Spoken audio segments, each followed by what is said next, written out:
Welcome back, everybody, to another fantastic episode of the Every Pokemon Episode Ever podcast.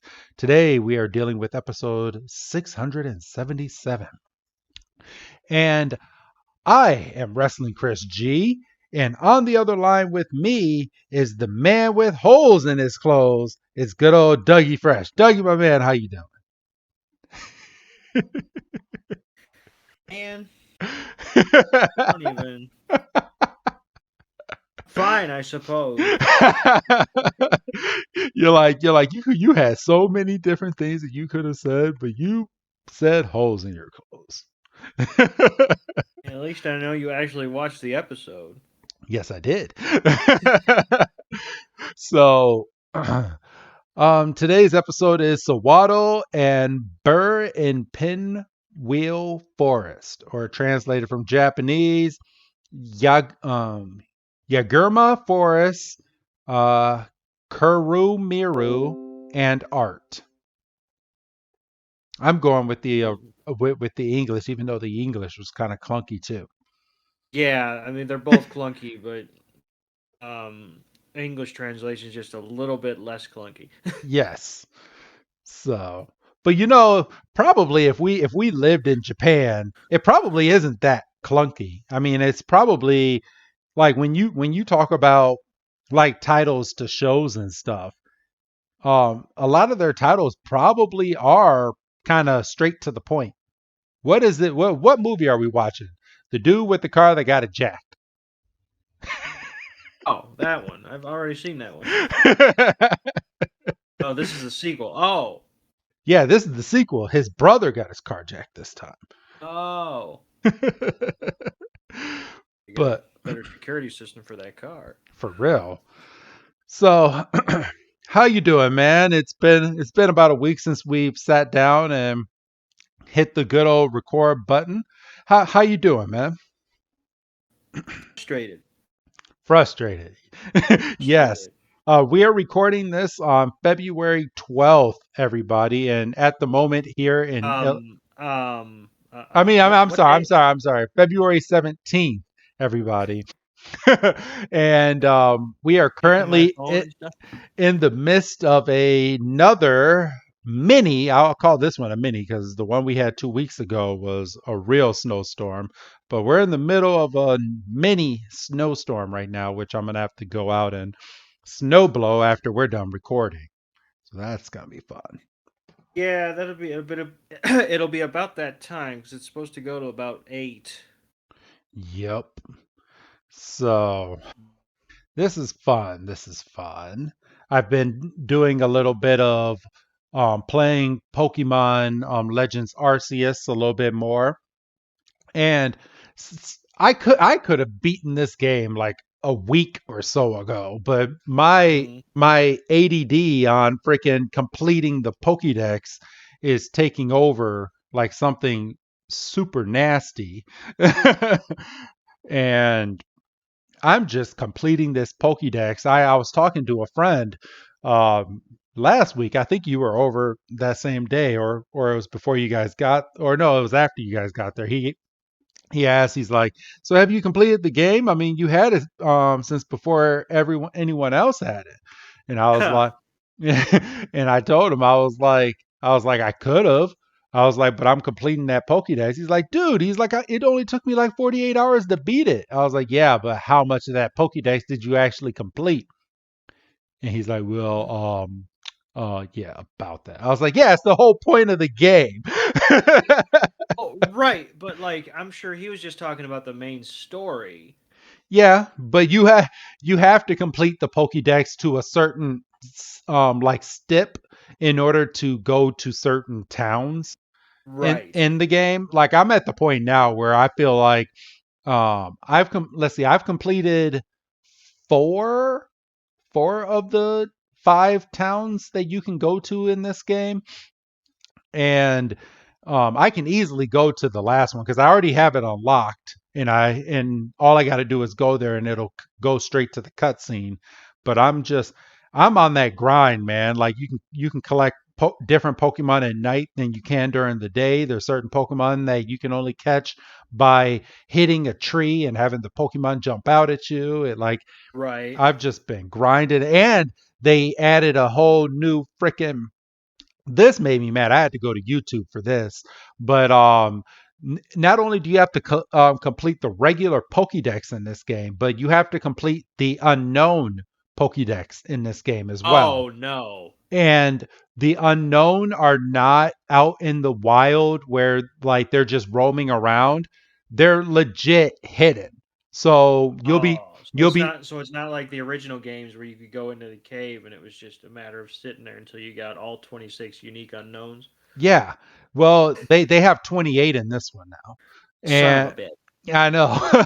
And so in this game, the like you'll walk to the side of a house, and if the house had like any writing on it, the unknown will kind of blend in with it.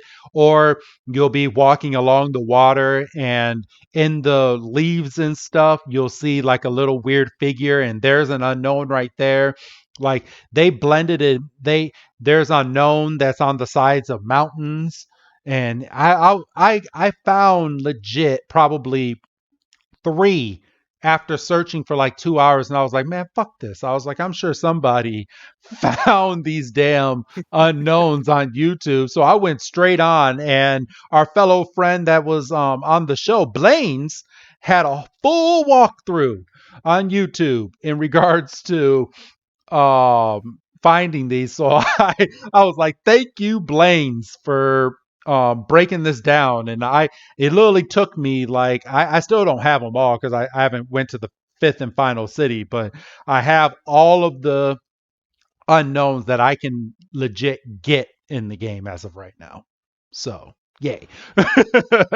See, but I don't. I wouldn't consider that cheating. That's just using resources. Exactly. Like I don't think like I legit was looking around. Like the first unknown I found in the game, like by myself, I found out a complete luck. And Right. I was not battling. I was sneaking up behind this beaver Pokemon, and he was right next to his dam, and I threw the ball, and it went over the beaver. And then all of a sudden it went. Pshh. I was like, "The fuck was that?" And and then it was like you caught an unknown. I was like, what?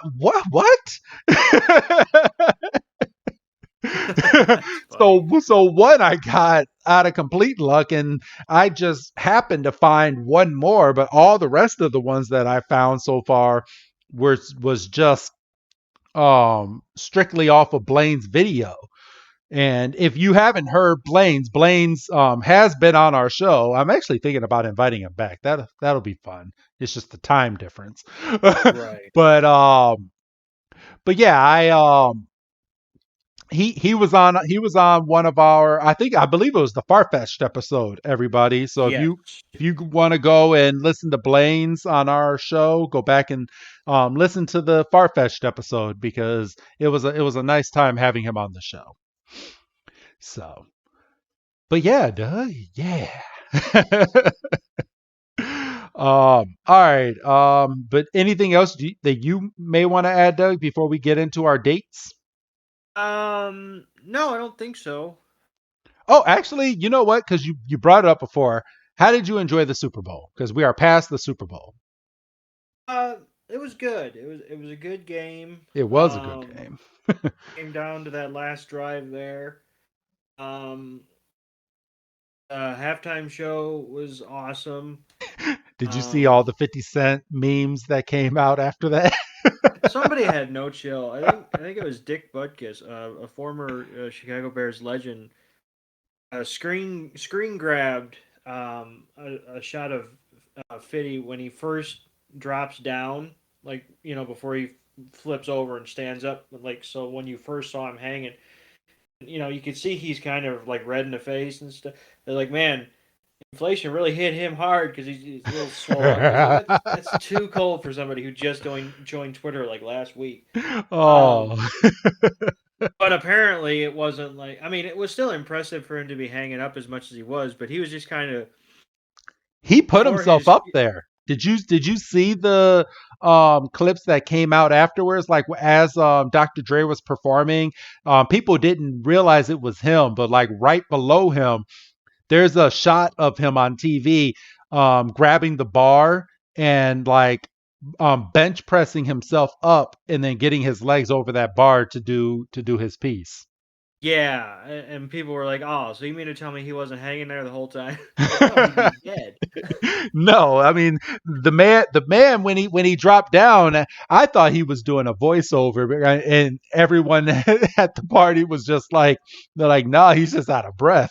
Yeah, He'll never do that yeah. shit again.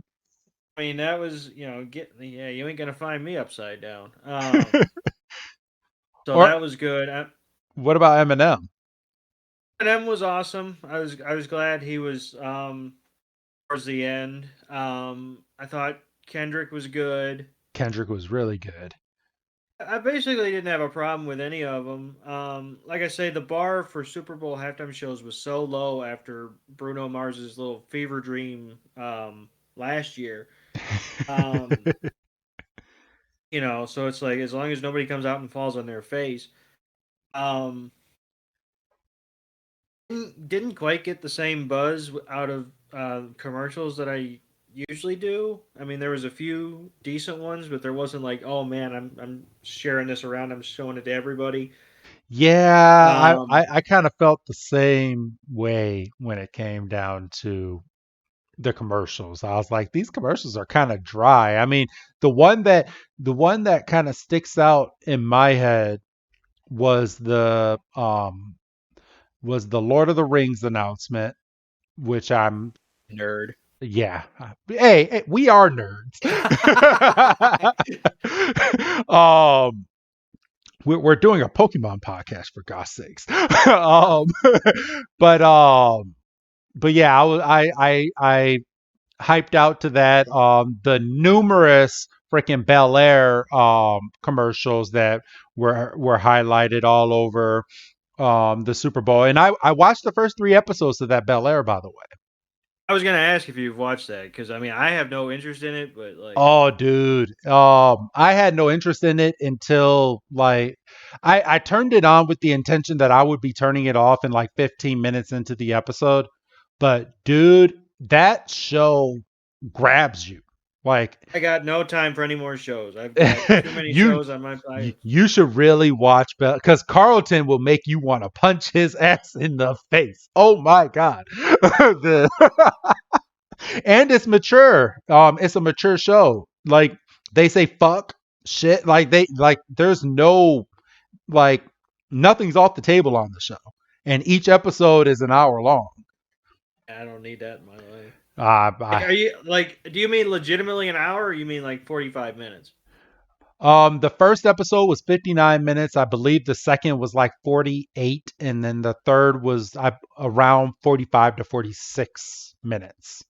Okay, because But that scared me for a second. yeah, the first episode was definitely 59 minutes, and the freaking commercials on Peacock was freaking killing me to the Oh, point that's where, why that's why you can't go. I mean, as much as I like Peacock because it's free, and I'm excited that the new Firestarter movie is going to be on there in May, so I don't have to pay for that.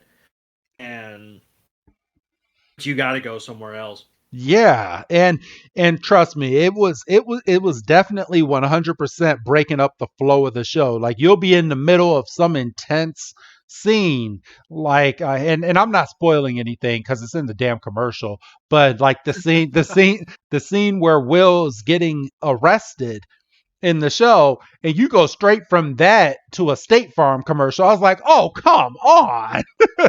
Yeah, you can't be doing that. And the way Peacock trolls you because they put the remaining time of the commercial like in the like corner. And like, you got to see her for 20 more seconds. Oh, fuck. But yeah, but everybody, I know you're not here to listen to us talk about Bel Air. That's a whole nother show, and apparently they have a whole podcast that they kept advertising in the commercials. That's a weekly Bel Air podcast. I've So seen it because I subscribe to numerous shows from iHeart, and it's an iHeart production. And they're like, "Oh, we got a Bel Air recap show." I was like, "I bet you do." So I might actually give that a listen. And see what it's all about. But all right, everybody, you want us to talk about Pokemon, so we got to get into these dates, everybody. So I did end up switching mine up, Doug. I'm going with a 1970s. So am I going first, or are you going first? You're going first, but only because you couldn't find anything on the American dates. Yes. So um today's episode premiered in Japan January 27th, 2011, and here in the States on June 4th, 2011. And I'm going with the Japanese date, and Doug will be going with the American date because, as he just called me out, I couldn't find shit on the American date. So, January 27th in 1970, a nice little fun fact for everybody. Apparently, the TV and movie rating system was a lot different back in 1970, where they only had three. So you had a rated G for general audience, which is your stereotypical G rating that's still today.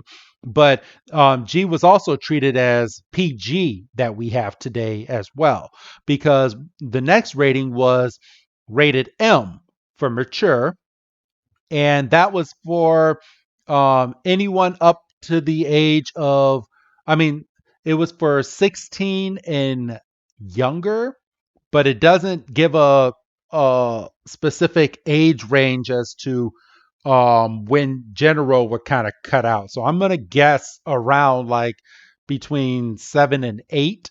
So probably from 8 to like 16 could range for your mature. And then you had your stereotypical rated R, um, which is anyone over the age of 16 can watch these movies. But they actually changed on this date the rated M and actually adapted to PG to come after G. So it was your G rating, your PG, then your M, and then your R rating. So that's my date from today in 1970. Doug, what do you have for our American date this week? So on this day, that would be June 4th in the year of our Lord 1974. The Seattle Seahawks are officially um, granted. This is weirded funny, but they're granted a franchise. So I guess the city of Seattle is officially granted a franchise, and they're going to be called the Seattle Seahawks. Um, That it's, is worded weirdly. it's weirded funny. Or worded funny. I can't talk. So yeah, their inaugural season was 1976. They kind of ping ponged around um, conferences. Like when they first came in, um, their inaugural year, they were in the National Football Conference, the NFC, and they got bounced to the American Football Conference, and they were there until 2001 or until 2002 when they went back and formed the NFC West, and they've been there ever since. Um, they lost Super Bowl 40 to the Pittsburgh Steelers. They won Super Bowl.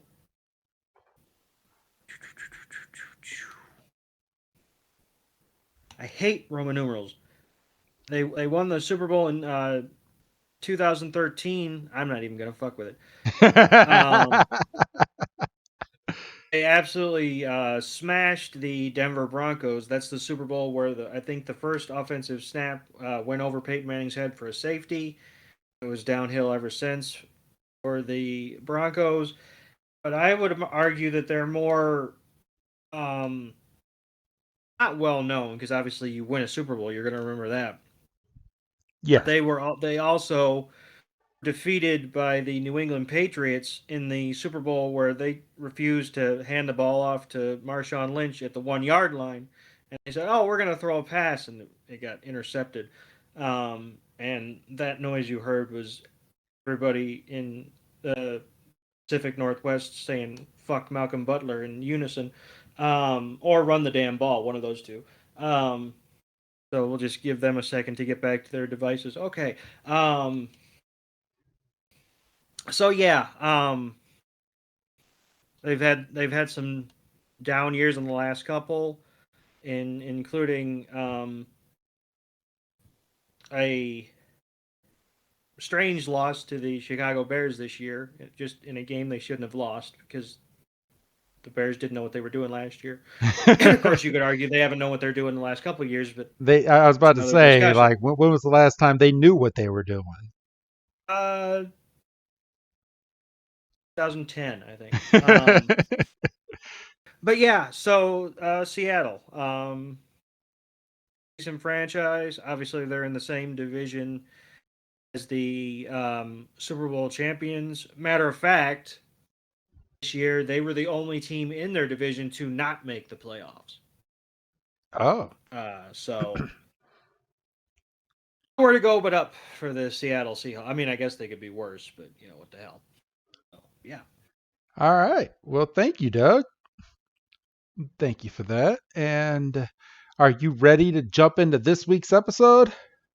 I definitely am.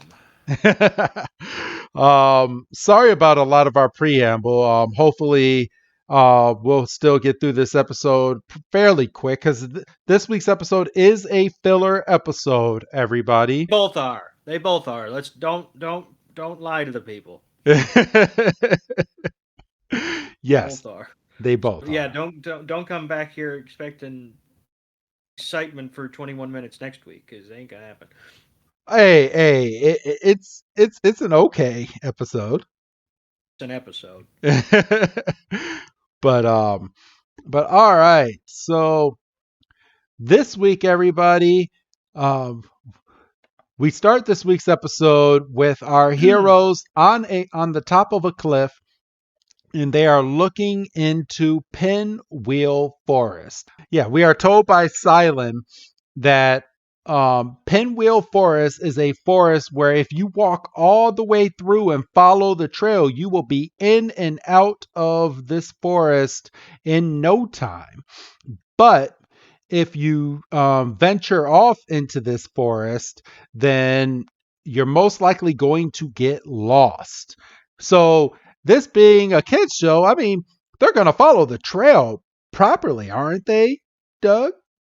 Oh yeah, in and out. 10-minute episode tops. So they look out into, and Iris looks over and she's like, "Oh, we'll be through this forest in no time because I am a forest expert," or so she says. So so So so she says, but damned if she's not confident about it. I know. I mean, so many jokes to call her a kid, but she doesn't get called a kid in this episode. I'm waiting. I'm waiting for Ash Ash to finally get fed up and just be saving that kid moment for like the biggest time that he can embarrass her. Like I mean, come on. I mean, he's done it to Misty. Do it to her. Do it to Iris. Just get that one good kid line in and call her a kid out of nowhere. Just do it, Ash. I would argue that he's being restrained because he probably should have done it like the third episode maybe. Yeah, possibly.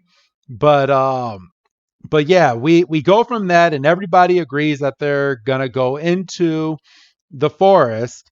But at this moment, this is when we get the title sequence because they're like, yeah, let's go into the forest, blah, blah, blah. And Doug, you want to take it from here after the good old title sequence? So yeah, we get the title sequence, and then the narrator comes in and says, "Well, they're on their way to the Castelia City Gym. Obviously, they've got to get through this massive sprawling forest, which obviously if they weren't going if if they came upon this forest and they said, "Oh, there's a there's a way around it," and they took the way around it, what the hell would we be doing sitting here? For real. Um, but again, I say, 5-10 minute episode in and out. So they're they're walking around and they're kind of taking in the scenery and everything's bright and green and Iris is completely in her element and you know Silent is using all his kind of flowery language, saying that the air smells fresh and all this, that, and the other, all his food puns. And, um, you know, Silent just kind of absentmindedly says, well, with this forest being as big as it is, there must be, um, you know, so many different types of Pokemon just kind of living here. And Ash is like a dog with a bone, and here's Pokemon, and he's like, I hope we see a bunch of them, And like it's episodes like this he remembers he's a Pokemon trainer. It's like, oh, I should probably catch a couple of these once in a while instead of just looking at them. For real. But it's at this moment that as Ash and Pikachu are walking through the forest with everyone, that out of nowhere, freaking Pikachu just gets karate kicked directly in the head, caught off guard, unprovoked, anything, and Pikachu flies off Ash's shoulder and looks back. And there's a Sewaddle sitting right there, and Pikachu's like, "What the fuck was that for?" And Pikachu goes, "Pikachu!" and just freaking sends out a thunder shock over to Sewaddle, and Sewaddle jumps up. Well, he spews out um, like some gooey stuff and just starts flying from tree to tree. And as it's flying away, Pikachu's Thundershock is still going towards the direction that Sewaddle was, but standing right there is Ash Ketchum, and Ash Ketchum just gets fried right there, just boom. And freaking Silent is sitting there and he's like, "Oh, that's a Sewaddle." And Pikachu is like, "Oh, I'm so sorry." And freaking Sewaddle is trying to freaking battle Pikachu and sends off a razor leaf over to freaking Pikachu. And Pikachu's like, "Oh, what the fuck? Fuck, fuck, fuck, fuck, fuck. What the fuck? What's going on here?" And then freaking Sewaddle does a string shot. I'm guessing that's a string shot move. Yeah. And spits it at Pikachu's head and just full on just grabs his head and pulls itself closer to headbutt the mess out of Pikachu. So a And lot happening in like 10 seconds. yeah, and then like immediately like Pikachu is able to kind of get Sewaddle off its face. So Waddle was biting him. Sewaddle was just fang, just hang, hang, hang, hang, hang. And um, you know, Pikachu's able to kind of shake Sewaddle off its face, and then Ash pulls out Dexter because I don't think he heard Silent. I would imagine he was kind of more focused on the fact that his Pokemon was being attacked, and we find out that Sewaddle is categorized as a sewing Pokemon, Yes. and at the He hides from his enemies by covering its head with its leaf. then in a pinch, the leaf can act as food. Yes. So so from here, Silent and Iris, after Ash pulls out Dexter to look at Sewaddle, they compliment Sewaddle's creativity by chewing its clothing to make it look so fashionable on top of itself. And Iris is like, "Yeah," she's like, "There's nothing better than making your clothing out of leaves. You have to be some type of stylist in order to do that. Oh, look at how cute this Swaddle is." And Ash just pulls his arm back and he's like, "And I like a Pokemon who's strong in battle, so I'm gonna catch it." and takes its Pokeball. And as he's getting ready to toss his Pokeball, Sewaddle does another string shot, which goes off screen, so we don't see the Pokemon actually hitting the human this time. And you just see a shot of the forest, and Ash is like, ah! and And we he, and we go back. What are you about to say, bro? I was gonna say he stands up and he's looking straight up like a golem. Um, Just full of just like string all over. and Ash is like, "Oh, I like that spirit," and Swaddle's kind of doing it. Yeah, come on, you got me. I'm bad. You got, and he's, and Silent's like, "Oh, he must just be looking for a fight," and Pikachu cuts Ash loose with Iron Tail, and um, This Iron Tail comes in handy a lot with Pikachu. I'm telling you, Ash is just sitting around with just a bunch of Swiss Army knife Pokemon, and he tells him to go use Thunderbolt again, and Sewaddle catches it full on and gets knocked up against a tree, and And then runs away. I was gonna say turns tail and runs. Ash is like, "Well, no, you were." He no sold that Thundershock. I mean, there's Well, no he other way he to he say it. he is a grass Pokemon. Yeah, but I gotta imagine Pikachu's at a higher level. Yeah, correct. So, all right. So we go straight from this, and Sewaddle starts running away, and Ash starts running after Sewaddle. So here's the point of the story that they were on the trail, and because Ash wants to catch this badass Pokemon, they're about to go off trail, everybody. So nothing can happen about them going off trail, right, Doug? Right. Oh, absolutely not.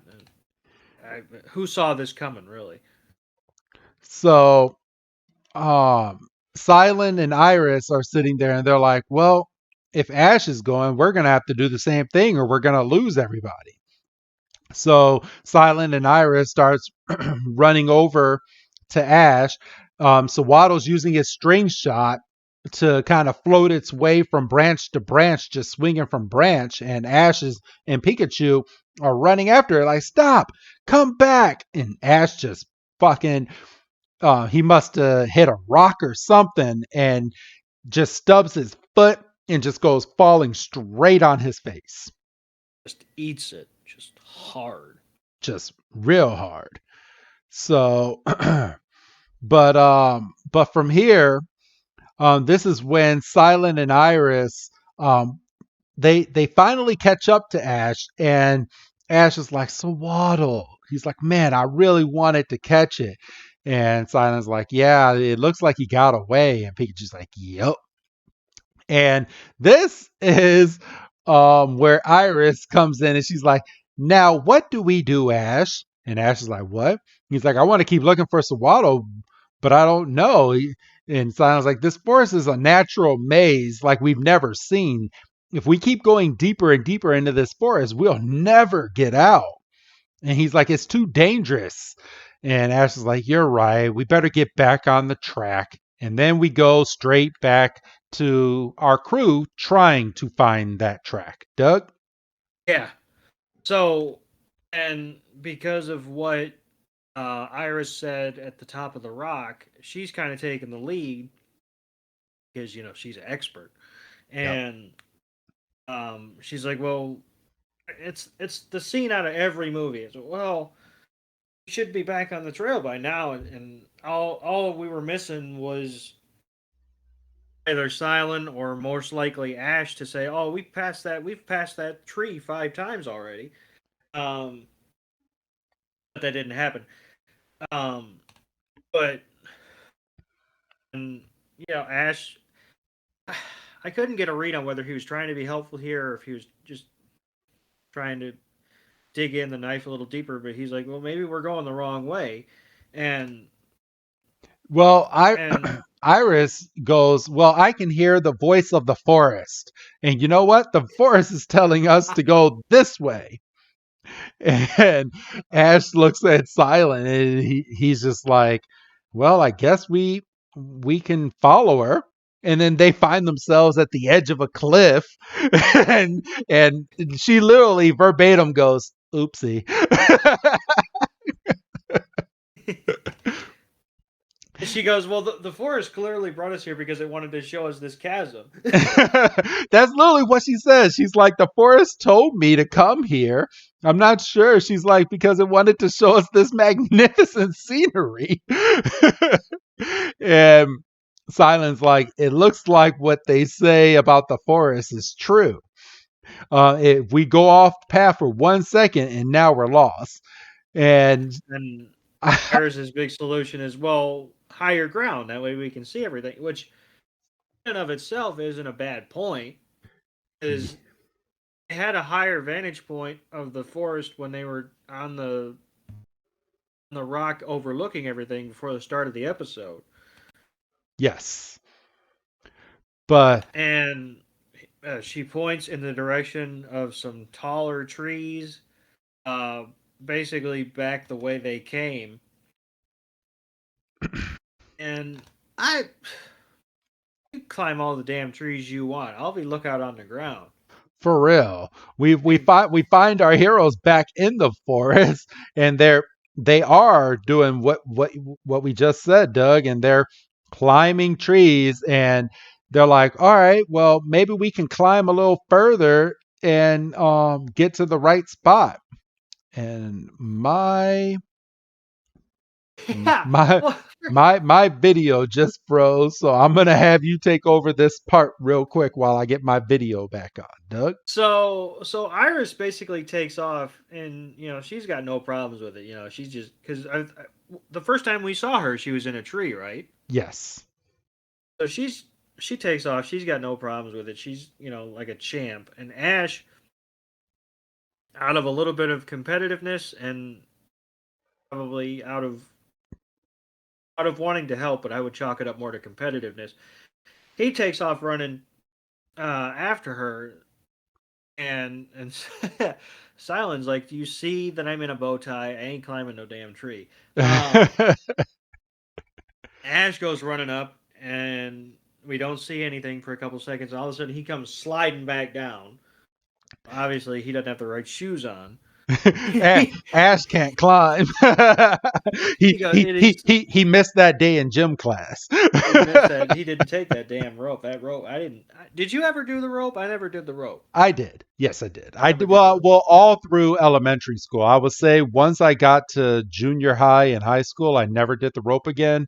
But definitely from first to sixth grade, I did the rope. I feel like I would get rope burn. I wouldn't have the over under technique, so on the way Oh, down, I I would never just. made it to the top. I don't want Oh, to. come on now. No, I hell no. I never made it to the top. I think there was probably only like one or two kids that actually made it to the top of the rope to ring that bell that was all the way up there. But nope, not me.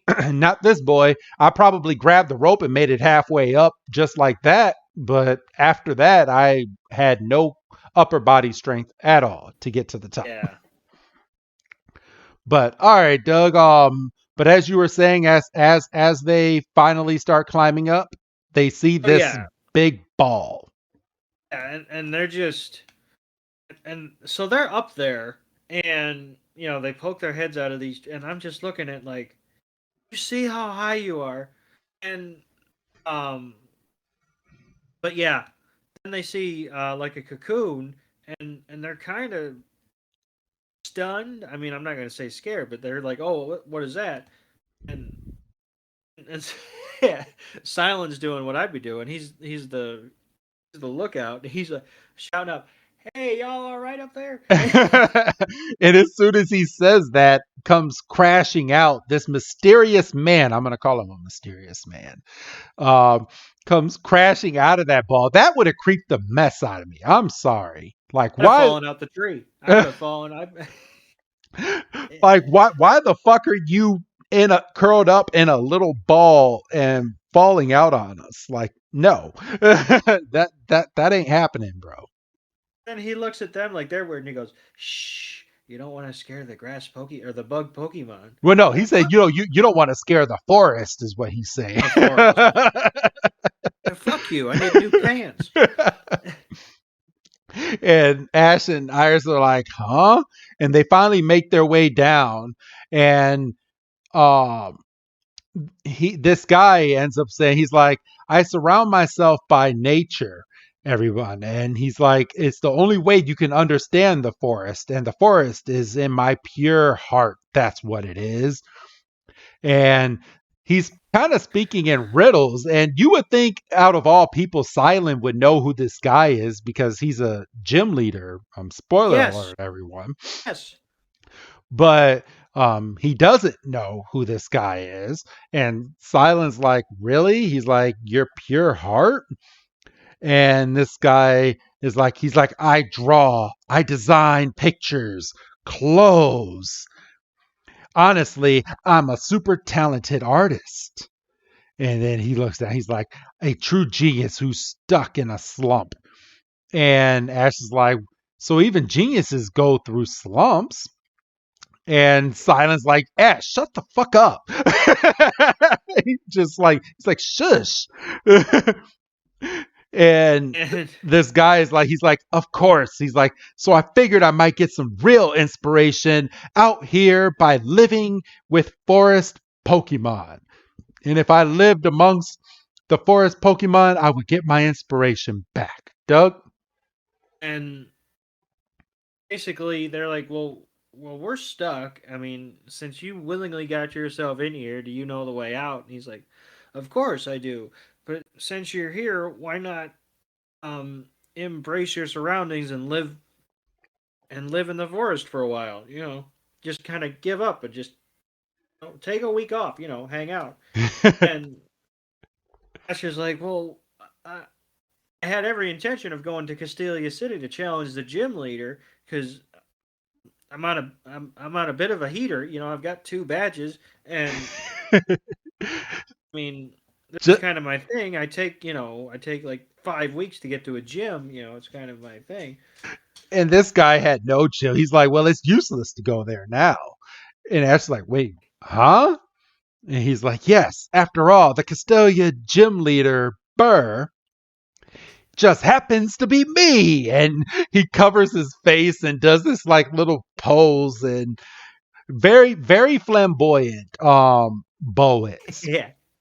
Very, very, Flamboyant's good. I was gonna just chalk it up and call him a hipster and just be done with it.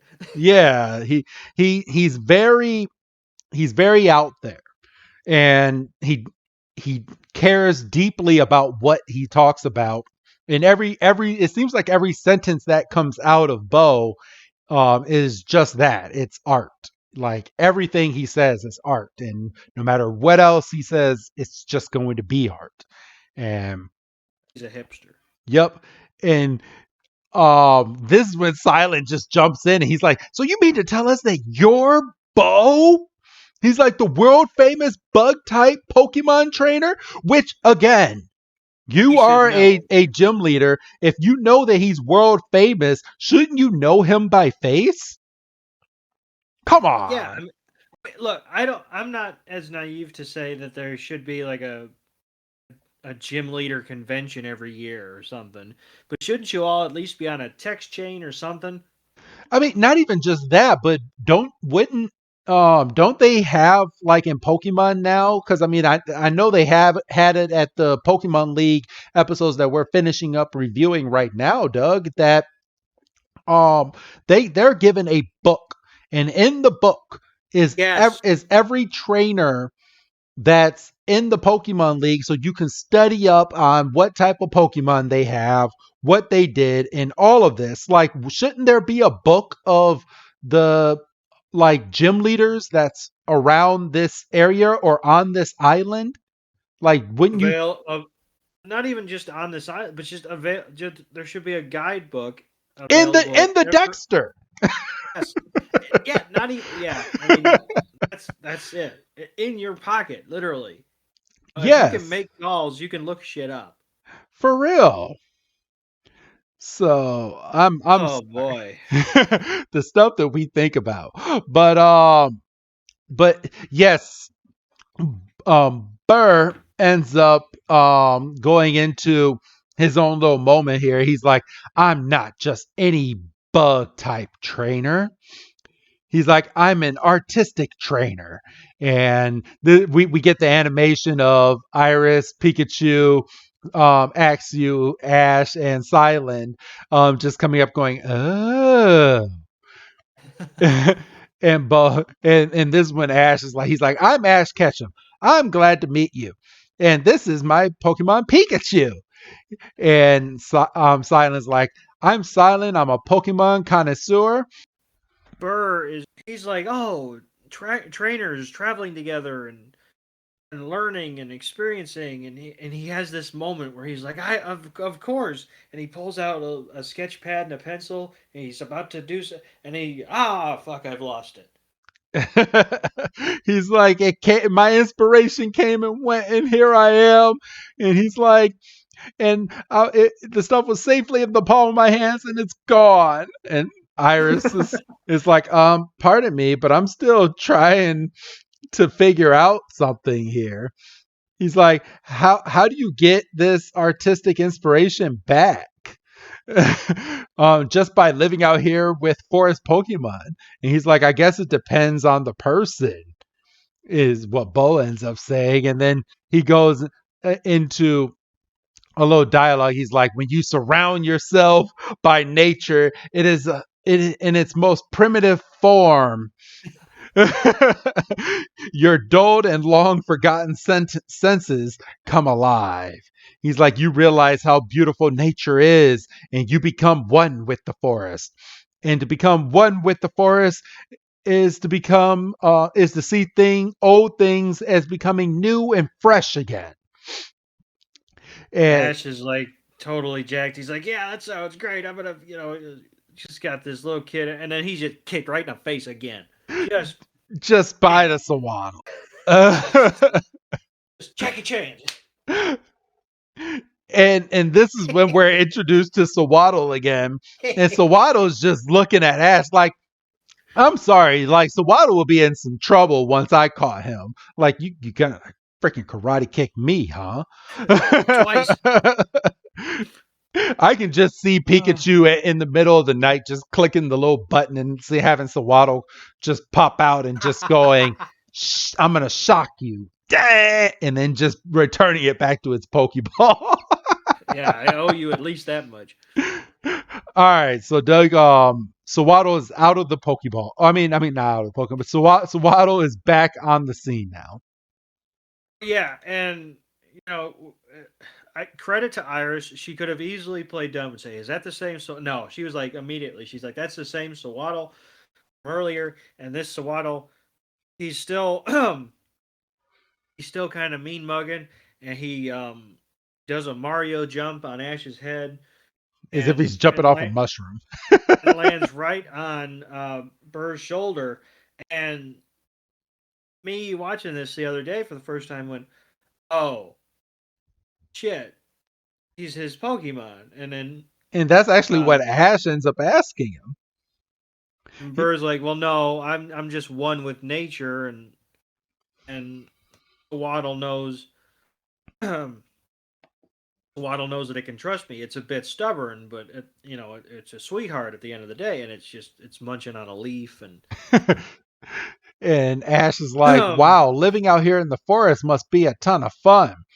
And this is when Burr is like, it's very important for a trainer to get to know a Pokemon before they attempt to catch it. How would you all like to join me?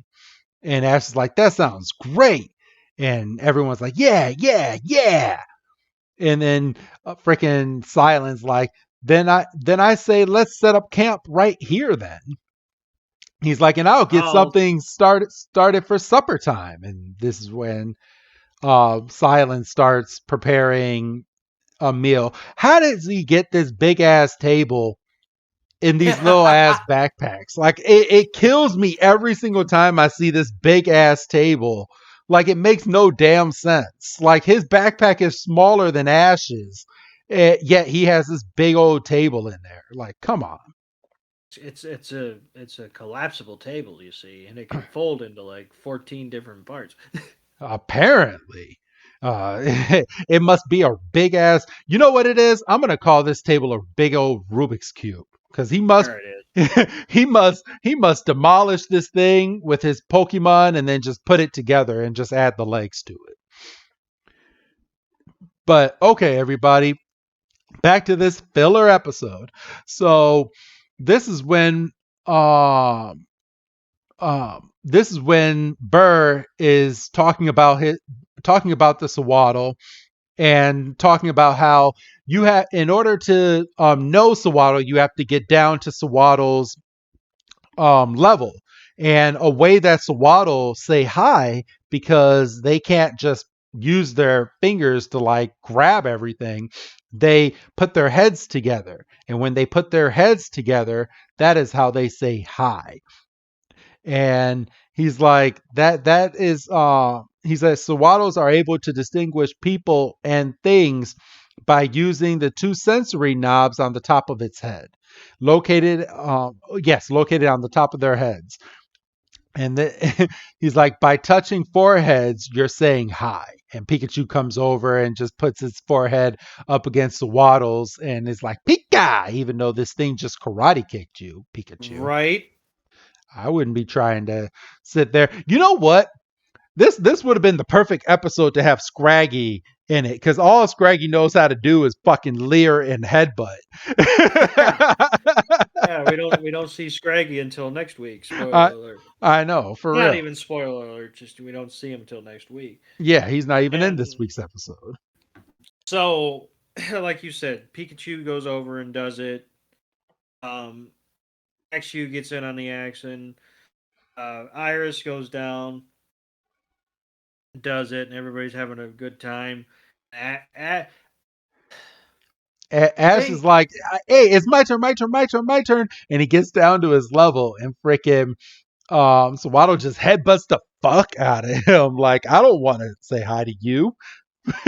Get out of here. What does he have against Ash? I too much cologne. I don't know. Maybe he has a thing for Iris, and he's like, you're too close to Iris. I want Iris back. But No, because if that was the case, he'd have a problem with Axu as well. yeah, that's true. But Iris ends up going. She's like, I guess that's what you get for trying to catch it, Ash. Right off the bat, before you actually got to know him. And And freaking Burr is like, don't take it personally. He's like, a tackle is sort of like saying hello, which I call bullshit. I chuckled at that line. He's like, "Well, it's contact," So, and basically Ash he tries to present his forehead again, and Sewaddle just walks away, and Burr is basically like, "Oh, see you, there you go, see you later," and then we get the who's that Pokemon who is actually Sewaddle. Sewaddle, which I appreciate. I always appreciate it.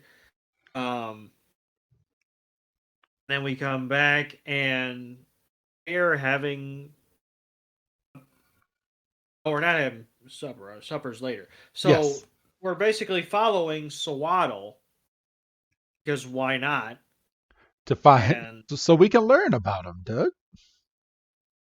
Al and and Sewaddle stops and they're like, "What's Sewaddle doing?"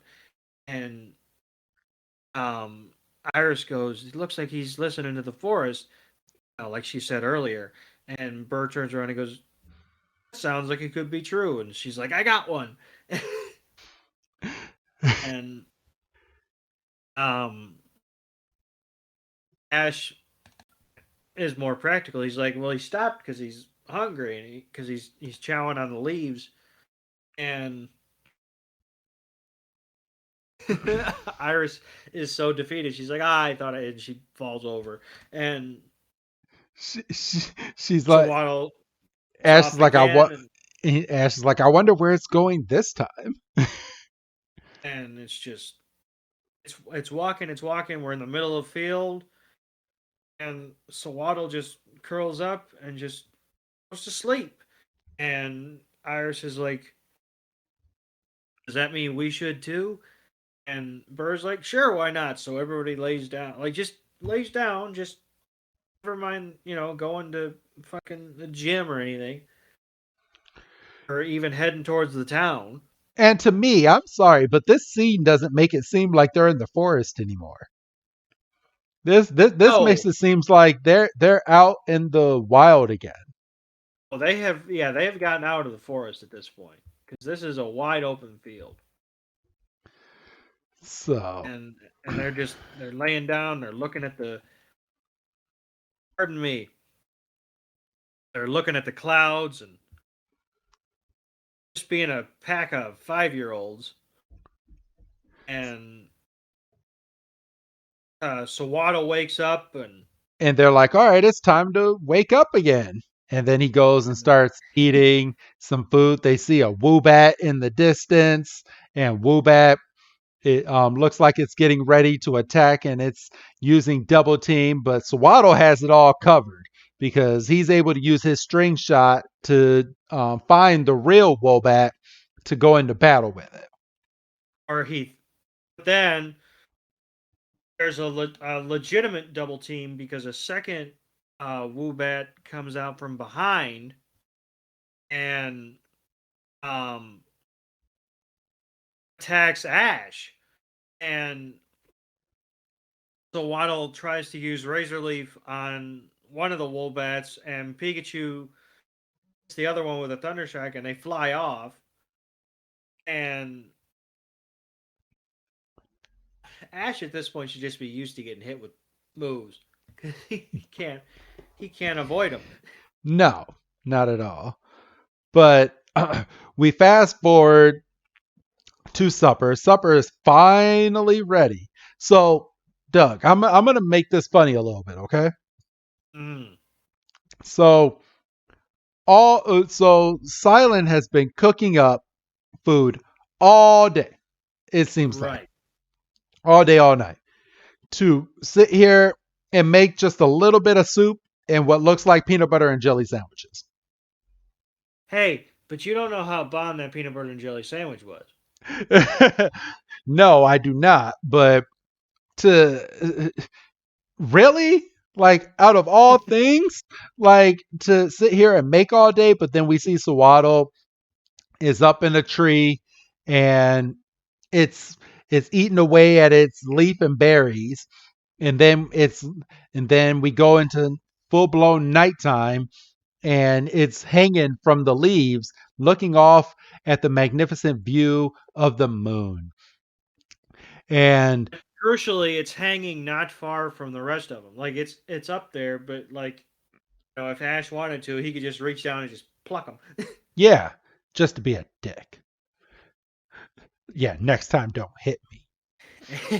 and, um, and we see a couple of shooting stars go by, and everybody's like, "How breathtaking to fall asleep under the stars." And Ash, okay, this is kind of dumb of Ash because Swaddle has basically been hanging out with them all day, Yes. and Swaddle even came up after Ash got attacked by the Woobat and gave him an apple. So Swaddle clearly has no desire to run away or separate from the group, at least not now. And Ash goes, "Oh, why don't you hang out, Swaddle? Like, what the fuck has he been doing all day?" And even Swaddle's like, "Bitch, I'm just," and he turns his I'm back still to him. hanging here. So, but yeah, so Waddle, and he turns his back to Ash, and Ash is like, "Well, have a good sleep then." And then they all start falling asleep, and Sawaddle starts warming up to Ash and plops himself out of the tree and goes into Ash's sleeping bag so he can cuddle up next to Pikachu and Ash. And this is when Burr, and he's like, "That's very unusual thing for Sawaddle to do. He must be really warming up to you." I And wouldn't stand for it. I wouldn't stand for it. Listen, I'm already sharing the sleeping bag with Pikachu. but you're trying to get on the same level with with your Pokemon, Doug. There's plenty of room in this Pokeball here if you want it. But so Waddle agrees with Burr that he's warming up to Ash, and then we get a view of the night sky, and then it's now morning again, everybody, and everyone's waking up, and Pikachu is like, Pikachu, what's wrong? And Pikachu is like, Pika, Pika, and they look down out of the tree, and there's a pet rat running with Sewaddle on its back. So from the And looks of this, crucially, and I don't know if I just cut you off right before you made the point, but the only reason that Pet Rat was able to get him was because Sawada was still asleep. yes. So Sewaddle is 100% asleep at this moment. And Ash is like, I'm going to go save him. And Pat Rat's running and it's running. And Sewaddle wakes up and it looks around and it's like, I'm moving. And then he notices he's on top of Pat Rat and he's like, you didn't ask for me to be on top of you. And he uses his string shot and he hits a tree and he goes and just slingshots away. And here comes Burr, Ash, Silent, and Iris. And Ash still thinks that Pat Rat still has it, and Pat Rat runs into this little hole, and which Ash calls a cave. I call it a hole, but but It's a cave for the Pat Rat. yeah, for real. And we have a clip of Sewaddle using his string shot going from tree to tree, and then the wind comes and just hits Sewaddle, and he's not able to keep his swinging going, and it blows him back, and then he lands on top of a deerling. And this is a springtime deerling, everyone. It's a nice pink and yellow deerling. And Deerling is like, what the fuck? What the fuck? What the fuck? Get off my face! Get off my face! And Ash and them walk into, I guess it is a cave. It looked like a freaking hole that Pat Rat was in, but they finally see Pat Rat. Sewaddle is nowhere in sight, and Pat Rat is angry. And behind him is another Pat Rat, but that Pat Rat seems to be ill. And we hear from Burr that Pat Rat must have been using Sewaddle to come in here because the leaves on Sewaddle are healing leaves, and he could easily heal the Pat Rat who is ill over here. What looks like the Pat Rat has a stomach ache, is what Burr says. And then this is when Burr, he's like, well, I have the perfect remedy for you. Here, take this, and you'll be feeling better in no time. And he takes out a little capsule thing, drops out what looks like a black pill, and he gives it to Pat Rat. Pat Rat chews it up, and Burr's like, it might be bitter, but it definitely does the trick, and you'll be feeling better in no time. And Pat Rat's like, And he wasn't lying because not like 5 seconds after he took that little pellet, he's sitting up and he's looking a lot better. And the Pat Rat thank him, and everybody seems to be going on their merry way. And Ash goes, "I wonder where Sewaddle got off to," and then they lo don't and have behold, they don't have to walk far. I was gonna say the deerling literally runs in front of their path, and you can see that Sewaddle's kind of got himself kind of tied around Deerling's neck, and the Deerling's not like, I'm gonna hang out, and I mean it's panicking, kind of like you said. What the fuck? Get this fucking this For thing off of me, and takes off again. So they have to go chase that down, and and freaking Deerling, I want to know how Deerling jumped over this cliff properly.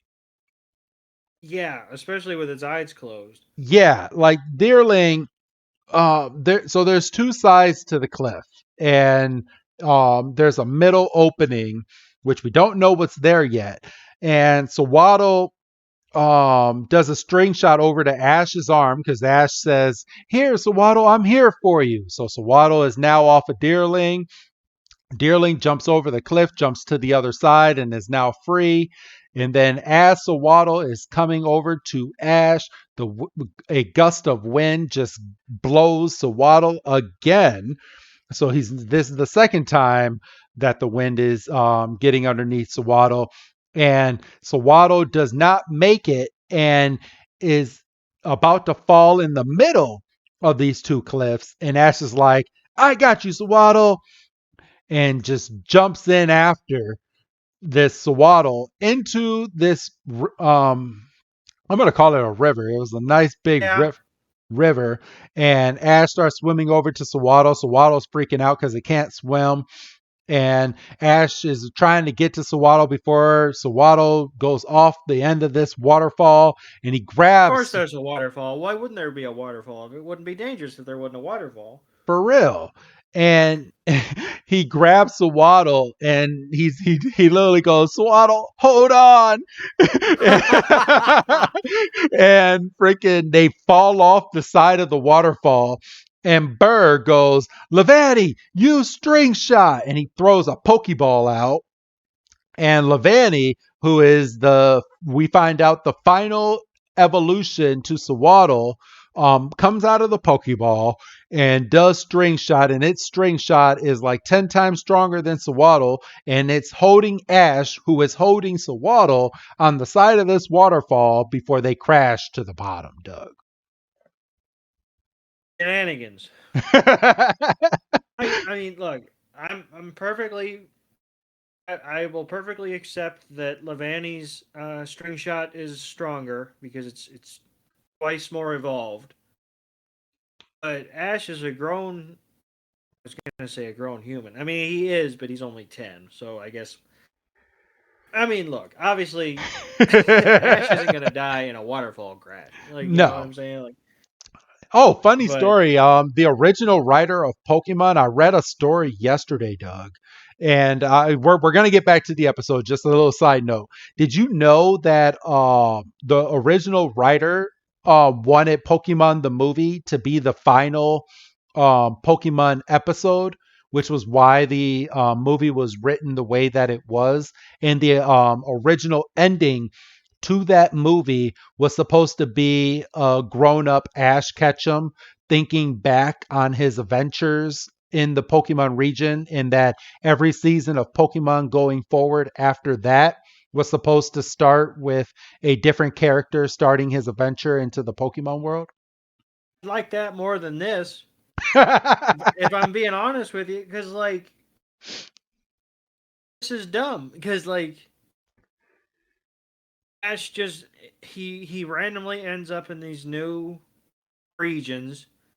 I mean, at least when he It- went over to Orange Island, like they tied that in. And again, I haven't watched in so long, so like, but like he never at the uses begin, his other Pokemon to get these damn badges. right?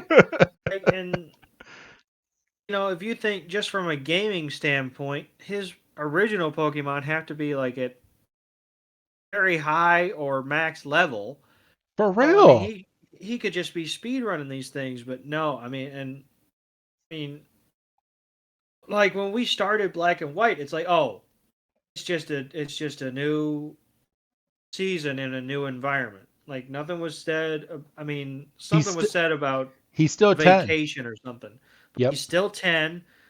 You know, he's still from Pallet Town, but that's where it ends. Yep.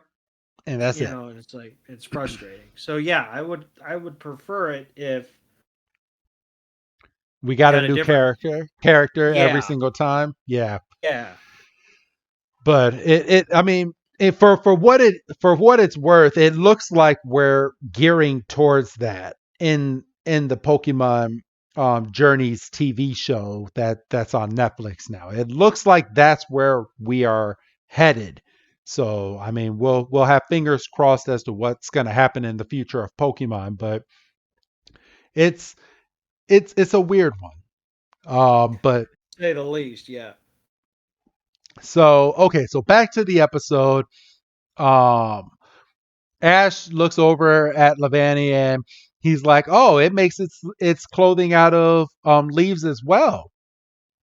And um, but we find out that it uses like bigger leaves to make its evolutionary form. And Levani is like, "Can you make a new outfit out of using this leaf?" And Levani is like, "Yeah, I sure can." And it starts cutting and it's cutting and it's cutting, and it makes a new outfit for Sewaddle. And it puts it right on top of Sewaddle's head, and Sewaddle is nice and happy because its old one got all wet and just nasty. And everything's all good in the world now. And it looks like now that Sewaddle wants to go with Ash, Silent, and Iris on their journey now because it's now taken a liking to Ash. So Doug, I'm gonna leave this last part to you because it's an interesting thing that they do when Ash goes to catch this Sewaddle. Doug? Oh, right. So Ash does the whole "oh, you want to come with us" kind of thing, and the Pokemon always has to agree. So first of all, Ash didn't have to throw this Pokeball. He I threw it. know. Full Okay, what are hard. we doing here? But yeah, so and it does the customary two or three shakes, and we get the bling. So it's caught, and you know, Ash is like, "I caught a Sewaddle," and Pikachu jumps, and we get a good freeze frame. But then the Pokeball shrinks like it would to go back on your belt.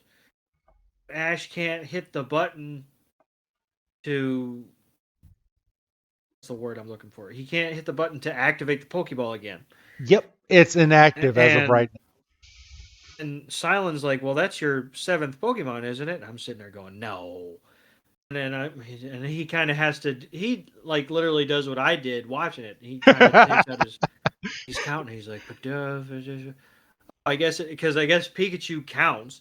Yep. Because I know we've probably had this discussion on, if not other Black and White episodes, we've definitely had it on some Kanto episodes. That he has to count because otherwise people say, "Well, Ash is playing with an extra card in his deck." That's bullshit. So I guess so. Silent's like, "Well, that's your seventh Pokemon, so you have to, you Transfer know, it. transfer it." And Ash is like, "Oh," and um what Burr's like, "Well, I know the closest Pokemon Center. We can go there and get that taken care of." And apparently, this is something Ash had to do by himself because he's the only one in there. He transferred one of his Pokemon to the Pokemon Center and then comes walking out and he opens up the Pokeball and so he can introduce Sewaddle to the rest of the team. But no, they spent like 2 days with him. I know. So, and then obviously they do the whole touch of the forehead, and we get the shining little moment. And so I'm just gonna ask this, and if you haven't watched far enough ahead to find out, fine. Do you know who he swaps out? um, actually, it's said in the next episode, or actually, is it Oh, the? I think oh it's. well, Let me see. it has to be Pidove because now I'm thinking about now I'm thinking about the next episode, and we see everybody. Yeah, we I believe it is because Dr. Juniper sits here and she's like, I finished my study on your Pokemon. Can you send over your Sewaddle? Because she wants to observe Ash's Sewaddle, either in the next episode or the episode after that. But Sewaddle is not going to be here for long. So Well, so what was the anyway? Whatever. I know. So Burgh goes running off because he's struck with inspiration, and and so he's like, I'll see you in Castelia City. I'm heading back. I gotta strike while the iron's hot. And stops him, and he's like, hold on, wait a minute. And dude does like a half turn and says, I'll be waiting for you at the Castelia gym. And that's it. And the motherfucker's back's turned, and he's sitting there going, bye. and Read the that's room. and that's how we end up leaving this week's episode. And that is the end of this week's episode. Doug, what do you give this side quest episode, Yeah. th- this chapter in the story that did nothing for the actual story of Pokemon? This is a 3, if I'm being generous. It probably would be a 2.5, but he did catch a Pokemon. Waddle's cute. Um, Sewaddle is very yeah, cute. so Waddle's very cute. I enjoyed the design on Levani. Um, Obviously, we set something up with Ash and Burr at the Castelia City Gym. We don't know how many more episodes. Well, I don't. You might. I don't know how far ahead you are. Um, I believe we have uh, Spoiler alert: it ain't next week. how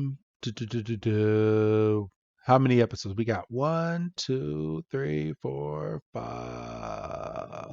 5 episodes, because we can't count the Team Rocket episodes because those are coming up. And boy, are you going to be mad with what they do with Team Rocket after after we miss those episodes. Well, I mean, listen here. I mean, look, they weren't in this one. Spoil next week a little bit again. They aren't in that one. So we've legitimately had 2 conflictless episodes. Yes. How in the world?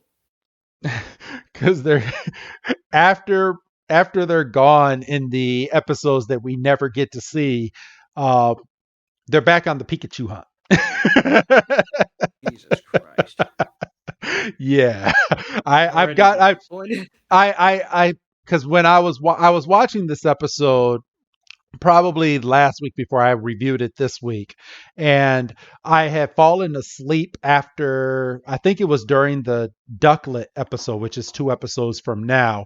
And Right. when I woke up, I believe it was around it was his gym battle on episodes 682.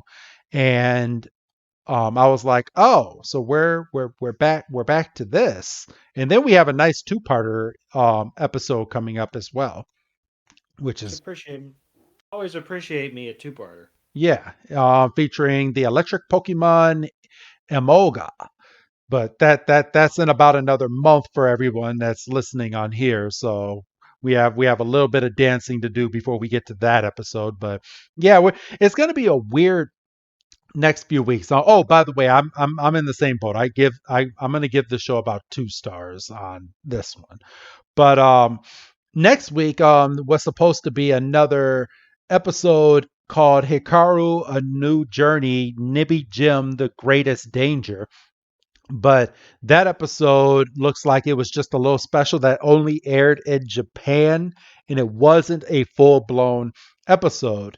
So the next black and white episode that you guys are going to get is called a Concierge Revenge, which I'm not going to lie, I'm actually looking forward to doing that episode because that episode was pretty funny. But it was funnier of the two that we watched today. But then we have a Ducklet Trio, the Lost World of the um, Gothitelle. Um, yeah, Gothitelle. I might be butchering that name, but yeah, I'm just rambling now. It's time to open up a Pokemon pack. Doug? I gotta pee, so hurry up. Oh, okay. So, all right, everybody. I am about to open a Sword and Shield Evolving Skies booster pack. Let's go ahead and get this. I do have a white card, which means that I might get something super rare in this pack. Doug, what energy am I about to look at? I'm gonna go off of this week's episode. I'm gonna say grass energy. All right, you're 100% right. We got Oh, grass. let's go. Let's go.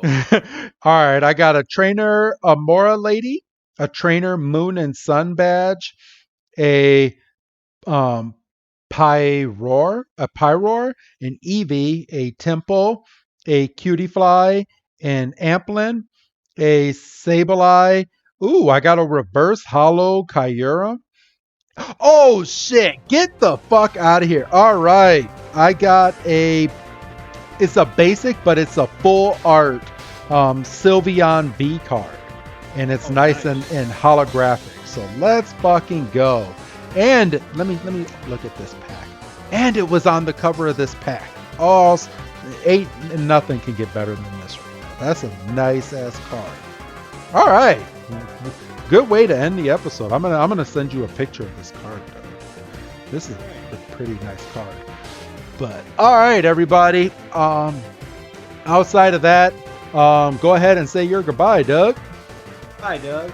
And this is Wrestling Chris G letting all of you know to be back next week for another episode, everybody. Will it be Kanto? Will it be black and white? You will have to wait and find out. Have a good night, everybody. I'll see you on the flip side.